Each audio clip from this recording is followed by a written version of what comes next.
What's up, guys? It is Gerb. Welcome back to the channel.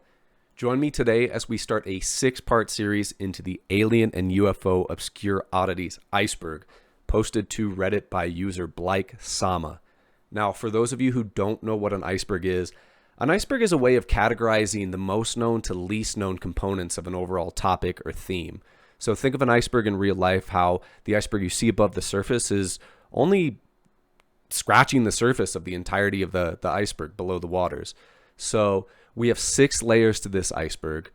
As we start with the first layers, we're going to have some pretty well-known subjects, stuff you might have heard of. As we get deeper into level 5, 6, we're going to get into more fringe theories and some stuff I might not have heard of. So it should be a learning process for all of us. I'd like to disclaim that I did not make this iceberg, so I do not have control over the entries within it. On this channel, I like to keep things as factual as I know them to the UFO UAP phenomena. So if there's something that's rather bogus or absolutely absurd, I'm going to say so. And if there's something I strongly agree with, I'm also going to say so. So let's get this started. But before we kick it off, please consider liking and subscribing. I really like making these videos, so the more support I get, the more of an urge I have to make some quality content and some good documentaries. If you haven't seen it yet, check out my first video, the documentary on the Wilson Davis memo. It's not bad, could be better, and it will be better, so stick around. Let's get started, guys. Layer 1. We'll call this the observer layer. Extraterrestrial life simply refers to any life that does not originate from Earth. From a single-celled organism to a highly advanced civilization that can traverse the stars in a matter of hours or days, these all classify as extraterrestrial life. So, not the most challenging concept to understand, but this first entry just boils down to any life, carbon or otherwise silicon, that does not originate from Earth. Crop circles are a phenomena in which large-scale structures are created into a field, generally a wheat field. These structures are often pretty interesting and beautiful due to their symmetry or geometric designs. And because of the complexity of the designs, a lot of people like to attribute crop circles to paranormal or extraterrestrial phenomena. Widely considered hoaxes, the craze of crop circles began in 1991, where 2 pranksters, Doug Bauer and Dave Chorley, took credit for making the initial wave of crop circles with planks of wood, rope, and baseball caps. Many of the seemingly bizarre creation tactics of crop circles can be explained away by skeptics, including tie an end of a rope to an anchor point and the other end to a board, which is used to crush or flatten plants. There's also a method to bend crops after a recent rain that was discovered in Hungary in 1992. The point is, while crop circles are beautiful and interesting and have wonderful designs, I think it's likely, extremely likely, these are human-made and, in my opinion, not very interesting, so I'm not going to spend more time on it. The McMinnville UFO Photographs are some of the most famous photographs of a UFO ever taken. On May 11th, 1950, farmers Paul and Evelyn Trent saw something inexplicable near their farmhouse in McMinnville, Oregon. When walking back to her farmhouse, Evelyn noticed a slow-moving, metallic disc-shaped object heading in her direction from the northeast. After yelling for her husband, Paul came outside, also seeing the object.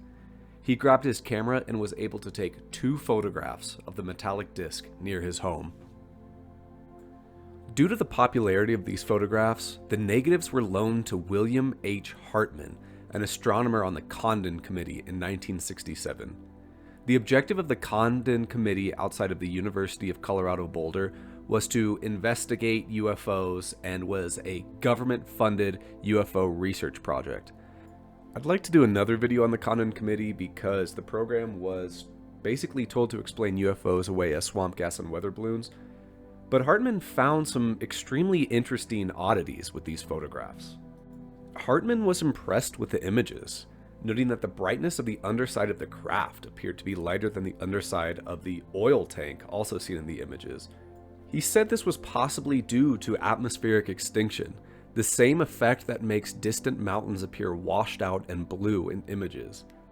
This effect suggested that the object was further from the camera than the tank, not a small local object hanging from a string like some debunkers like to claim. He wrote to the Condon Committee that, quote, "This is one of the few UFO reports in which all factors investigated, geometric, psychological, and physical, appear to be consistent with the assertion that an extraordinary flying object, silvery, metallic, disc-shaped, tens of meters in diameter, and evidently artificial, flew within sight of two witnesses." Perhaps we need some outside universal threat to make us recognize this common bound.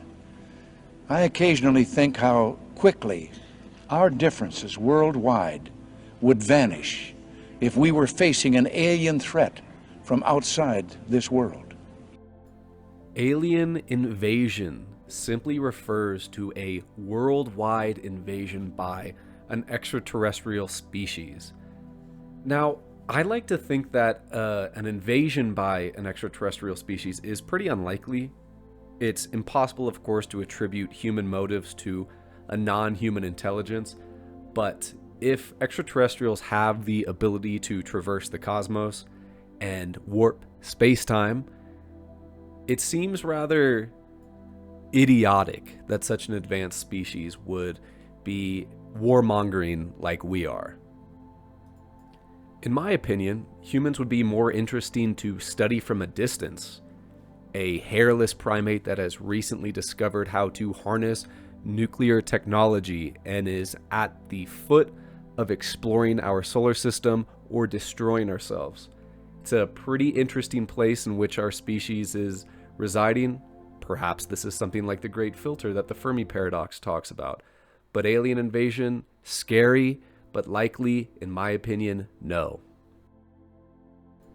Panspermia is a theory that life exists throughout the entirety of the universe in microbial or cellular form and is distributed by space dust, meteors, asteroid comets, and planetoids. Let's tackle this with an example. One possible origin of life here on Earth is a result of panspermia.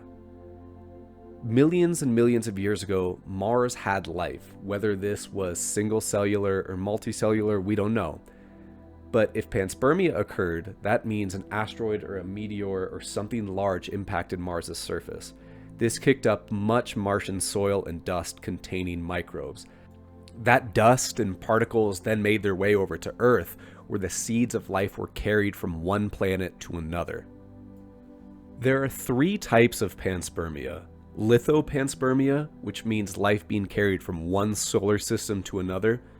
Ballistic panspermia, which is life carried from one planet to another within the same solar system. And directed panspermia. This would be humans sending life to other planets, essentially. The Men in Black are a shadowy organization featured prominently in ufology and UFO folklore. Essentially, the Men in Black are suit-clad government agents who are used to question, interrogate, threaten, harass, and sometimes assassinate experiencers of UFOs and extraterrestrials.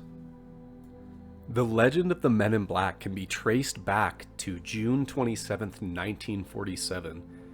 Harold Dahl was on a conservation mission on the Puget Sound near the eastern shore of Washington's Maury Island.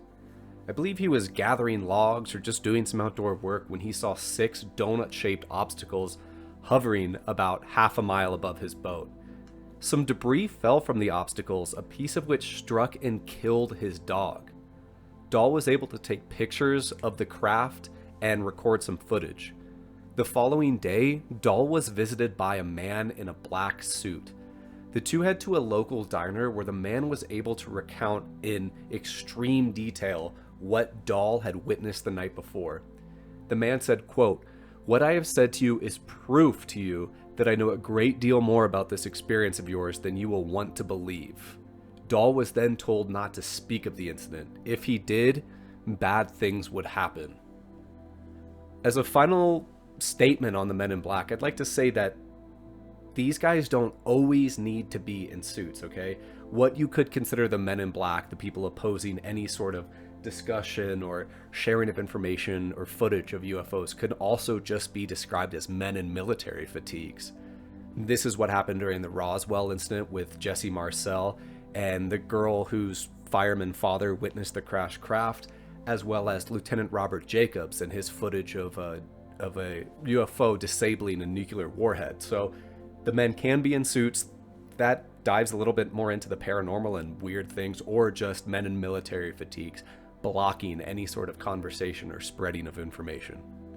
I would like to mention, I think these suit-clad men in black are a total hoax and distract from the actual validity of people within the United States government and high-ranking officials trying to stop the spread of legitimate UFO sightings and footage. So I am not a fan of the suit-clad men in black. I think it's a little bit ridiculous. The Nazca Lines. If you have seen Ancient Aliens on the History Channel, I'm willing to bet you have heard of the Nazca Lines. If not, no worries, I got you. The Nazca Lines are a group of geoglyphs made in the soil of the Nazca Desert near southern Peru. It's estimated that most of these pictures depicting animals were created between 500 BC and 500 AD. These large geoglyphs were made by making depressions or shallow incisions in the desert floor, removing stones and pebbles, and leaving different colored dirt to be exposed. Now, seen from the ground, the Nazca Lines appear as nothing more than lines. But when viewed from an aerial position, the Nazca Lines then start to depict the beautiful creatures that they're made to represent. While it's highly likely that the Nazca Lines were used for ancient religious purposes, such as offerings to gods who would be able to see the lines from the heavens, or other varying rituals, author Eric von Daniken, in his book Chariots of the Gods in 1968, proposed that the Nazca Lines were in fact used as landing sites for UFOs. He theorized that the shapes and lines were made by extraterrestrials and were created to help steer their spaceships to land safely. Von Daniken claimed the patterns at the site looked very similar to modern airport designs, and used this as pieces of evidence to prove that extraterrestrials used this Nazca Plain as a landing space for their spacecraft. I of course favor the prosaic explanation here. I think the Nazca Lines were likely used for religious purposes, and are also observable from nearby hills and mountains, not just from the air, from airplanes or spacecraft. But it is fun to think about the ancient astronaut theory. I mean, that's why Ancient Aliens has like 30 seasons or however many. The Betty and Barney Hill incident is one of the most famous alien abduction stories in US history. Their story begins at around 10:30 on September 19th, 1961. The couple was driving back from a vacation near Niagara Falls in Montreal, just south of Lancaster, New Hampshire. Upon driving, Betty observed a bright point of light in the sky that moved just below the moon and the planet Jupiter.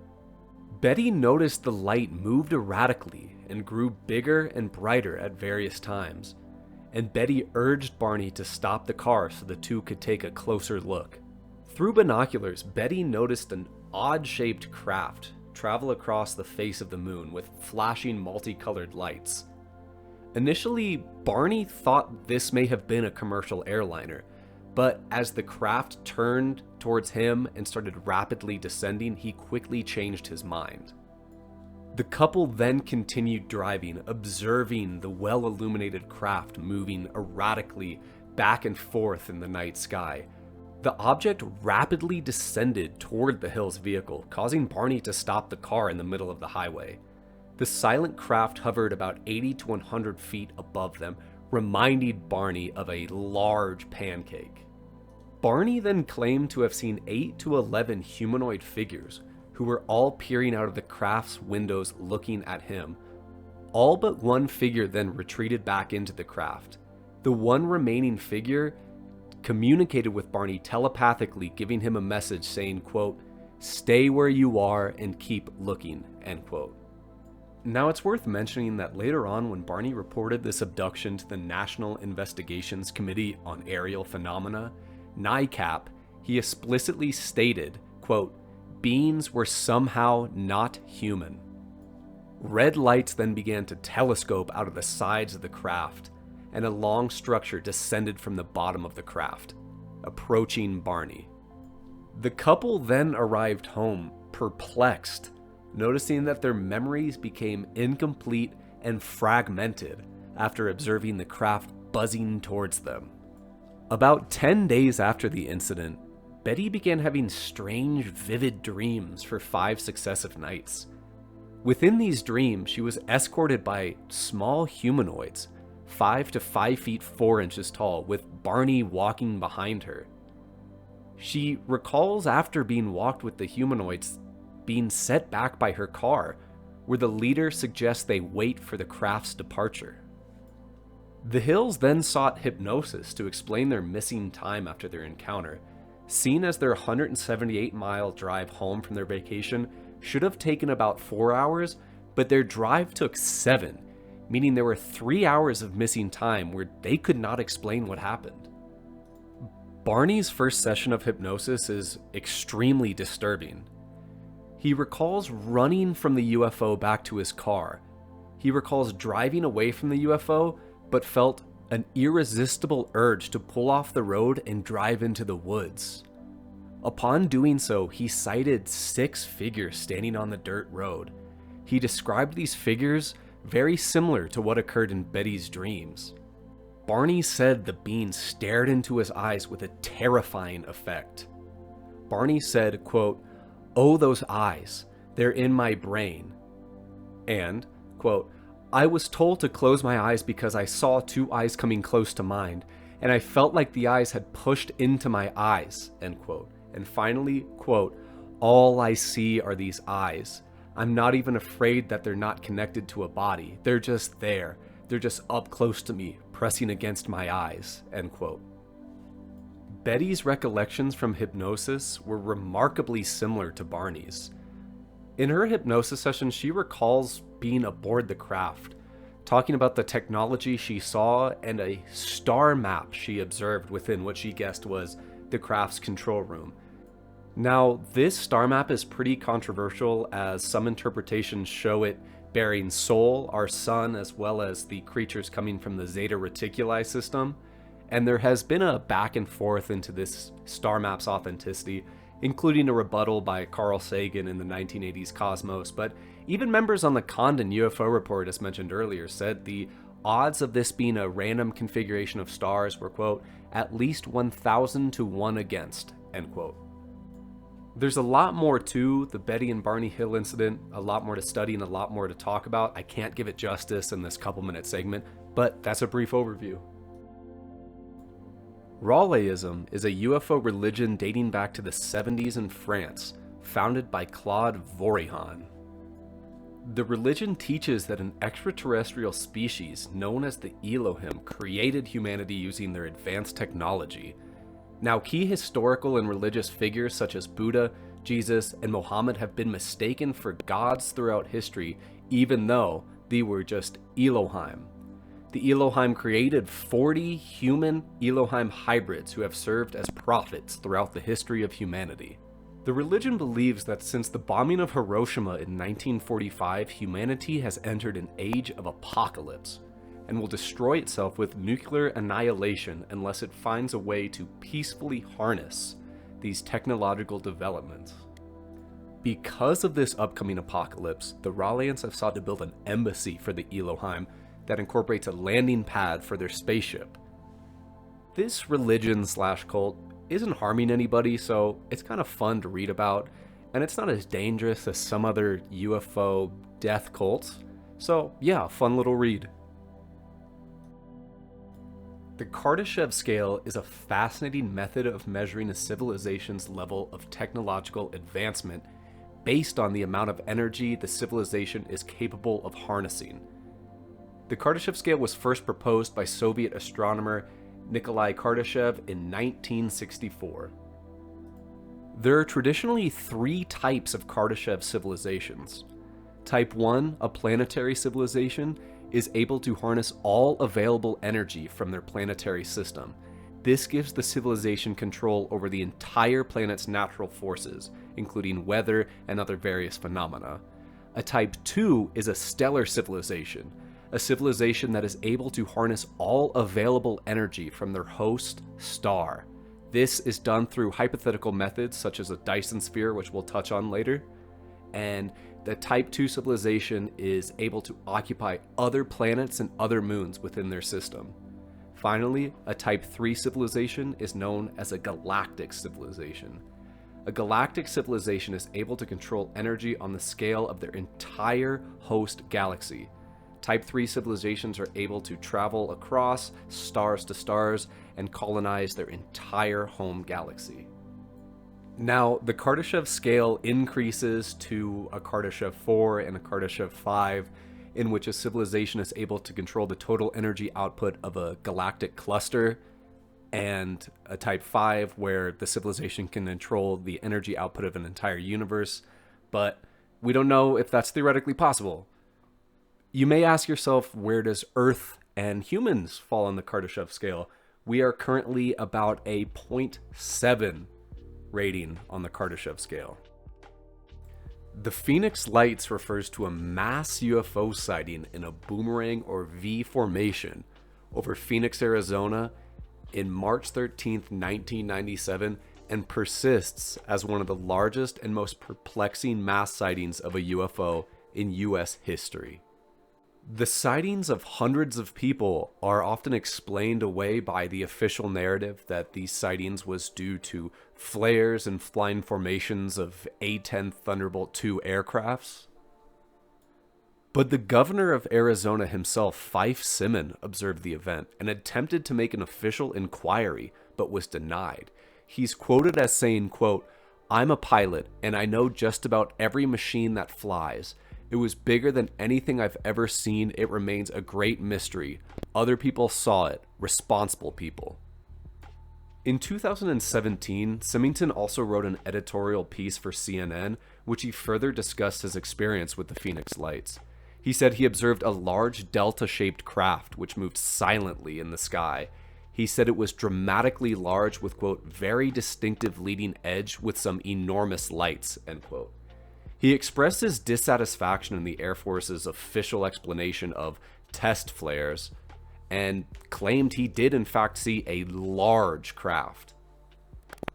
The truth here, I'm not sure. The flare explanation can be valid for some sightings such as Jeremy Corbell's Palm Spring UFO footage in 2023, but due to the witness testimony of hundreds of people, including the governor of Arizona himself, I'm not sure we can rule out the possibility a strange and anomalous craft flew over the city of Phoenix, Arizona. The Battle of Los Angeles is a famous event that occurred in the city of Los Angeles, California on late February the 24th of 1942. Fresh off of the attack on Pearl Harbor and entry into World War II, the US's war nerves were at a relative all-time high, expecting any time an attack from Japan on the western coast. Over a number of hours, multiple radar signatures were detected, sending the local military into a scramble. An impending threat of attack by the Japanese was expected, prompting an aerial bombardment. One quote from the scene says, quote, "The air erupted like a volcano," end quote. 5 civilians died in the aerial bombardment, 3 from car accidents, 2 from heart attacks. But later on, it was determined that the reasoning behind the aerial bombardment was war nerves or a meteorological balloon. A photo was then published in the LA Times on February 26 of 1942. The photo shows searchlights focused on what looks to be a saucer-type spacecraft. However, it's controversial that this photo may have been altered, heavily altered, and thus might not be an actual representation of what exactly the searchlights and artillery cannons were shooting at. But this is an interesting story. The Battle of Los Angeles is actually one of the cases that got me into the study of UFOs as a young kid. Nowadays, I don't think it's that interesting. I think that there's probably a likely prosaic explanation here, but I have a lot of nostalgia for this case, but interesting nonetheless. The reptilian theory is a conspiracy theory that was proposed by David Icke. Essentially, the reptilian theory talks of a shape-shifting reptilian race of aliens that is evil and slowly taking control of Earth by taking on human form and gaining political or social power to manipulate human entities. First introduced in 1999 in Icke's book, The Big Secret, reptilians are tall, blood-drinking, shape-shifting reptilian humanoids from the Alpha Draconis star system, hiding in underground bases and in plain sight. These reptiles have a conspiracy against humanity, whether that means to take over the world, subjugate humanity, or whatever. I'm not quite sure, but numerous people, including the Rothschilds, Bush, and British royal family, are reptiles, according to Icke. There are up to 6.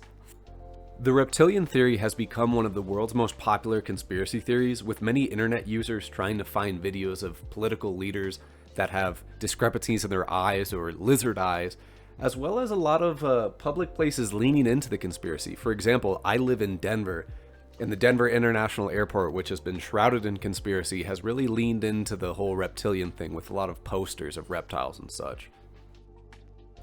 The Pentagon UFO videos finally were eaten.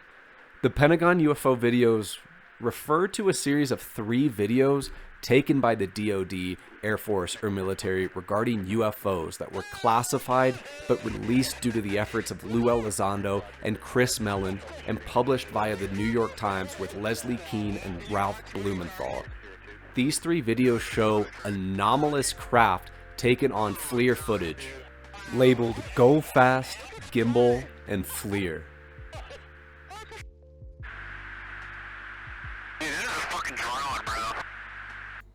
I'd like to focus on the gimbal video as shown here, which was taken in 2015 off the coast of Florida. A targeting pod on an FA-18 captured this anomalous object, which the pilot said was able to move with no visible propulsion method and stand stationary in severe winds.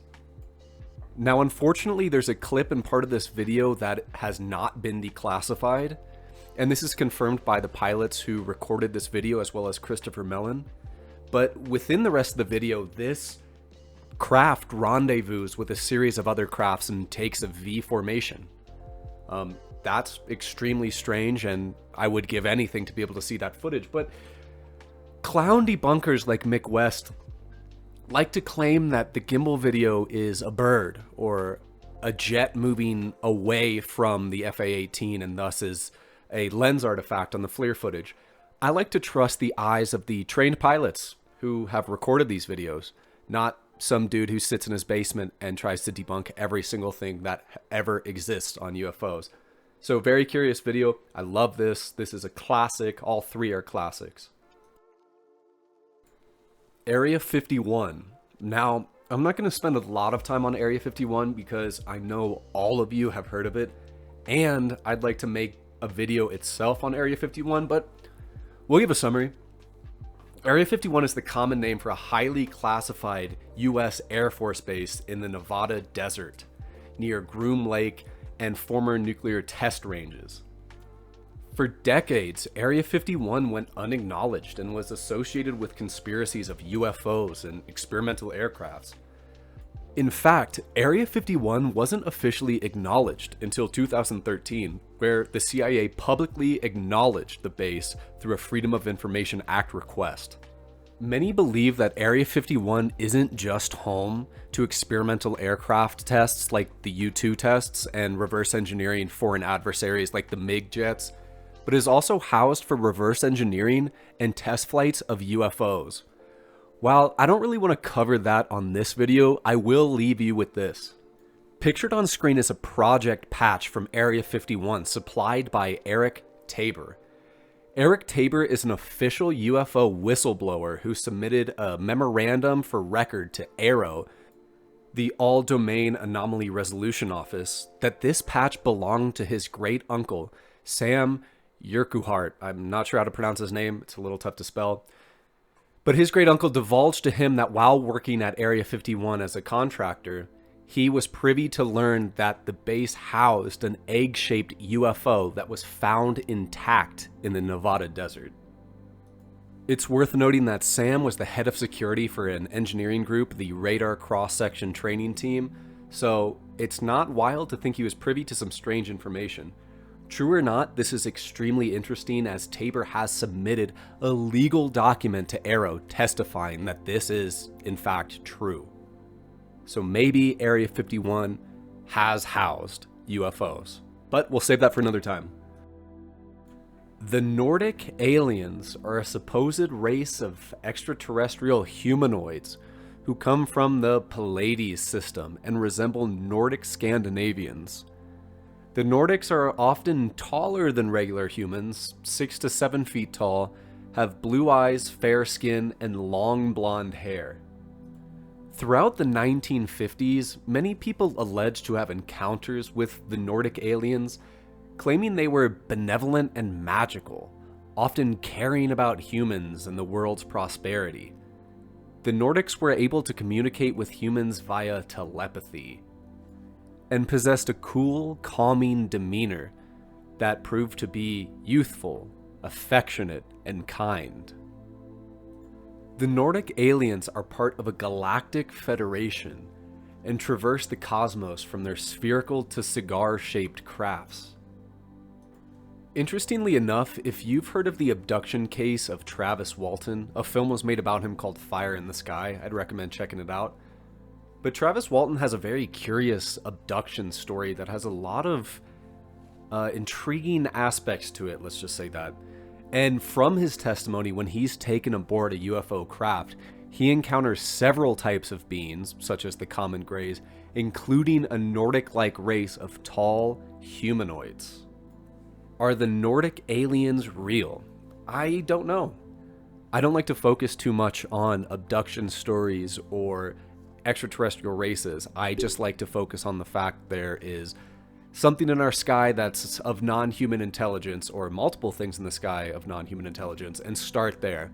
We got a lot to work through before we start deciphering what exactly these things are, if they're even extraterrestrials. The Greys are the archetypal extraterrestrial and most famous depiction of extraterrestrials ever. Often just referred to as Greys, Greys are typically gray-skinned, small humanoid beings between 3 and 5 feet tall, completely hairless, with enlarged heads, sometimes a small slit-like mouth, sometimes no mouth, sometimes just nostrils, sometimes no nostrils, and large black piercing eyes. The Greys often lack muscular definition and have a visible skeletal structure. I want to stress with their head size, their head is usually comically larger than their body. Now, the Grey can possibly be traced all the way back to 1917, where occultist Aleister Crowley performed a black magic ritual and was able to contact a being named Lamb across space and dimensions. But I like to look at the fact the Greys really became popular in the 1947 Roswell crash. These were the supposed beings that were found dead or dying by their crashed craft a little bit northwest of Roswell, New Mexico. I'd like to make a long video on Roswell because it's fascinating, but also remember Betty and Barney Hill. These small humanoid beings match the depiction of Greys as well. In fact, Greys are so commonly involved with alien abductions. Greys make up about 50% of claimed abductions or sightings in Australia, 73% in the US, 48% in continental Europe, and 12% around the UK. There are many interesting theories about what exactly the Grey is, some of them being the Greys are basically biological drones utilized by other extraterrestrial civilizations. Greys are often described as emotionless, kind of hive-minded and worker bees, so this could imply that they're just biological drones. Greys sometimes are often associated with future humans as well, claiming that as humans evolve, we rely less on our muscles, spend more time indoors, receive more receding hair across our bodies, get enlarged eyes from looking at screens. And that's interesting to think about too. I'm not sure about that, I like it, but also that grays are just humanoid figures that evolved on a planet with somewhat similar conditions to Earth. Regardless of where they originate, the grays are fascinating, and I somewhat believe that some sort of non-human intelligence on this planet resembles the classic gray. Little green men. I'm not going to spend time on this one, especially since little green men are essentially green grays. And the term little green men is often used by politicians to kind of shrug off and make fun of any UAP or UFO sightings. You'll oftentimes see Pentagon conversations or official military talks when talking about UFO say, "We found no evidence of little green men." So I just have no interest entertaining this entry. I understand I'm getting a little bit pressed about this, but yeah, I stop here. Hoia Baciu is essentially the most haunted forest in the world. It's nestled in Romania and has many inexplicable and strange phenomena such as UFO sightings. I've never heard of this forest. I really don't have much to say about this entry besides apparently in the 1960s there have been UFO sightings in the forest and images taken. And lastly, we have the 1952 Washington, D.C. UFO incident. This mass sighting of UFOs occurred over the weeks of July 19th through the 20th and July 26th to the 27th of 1952.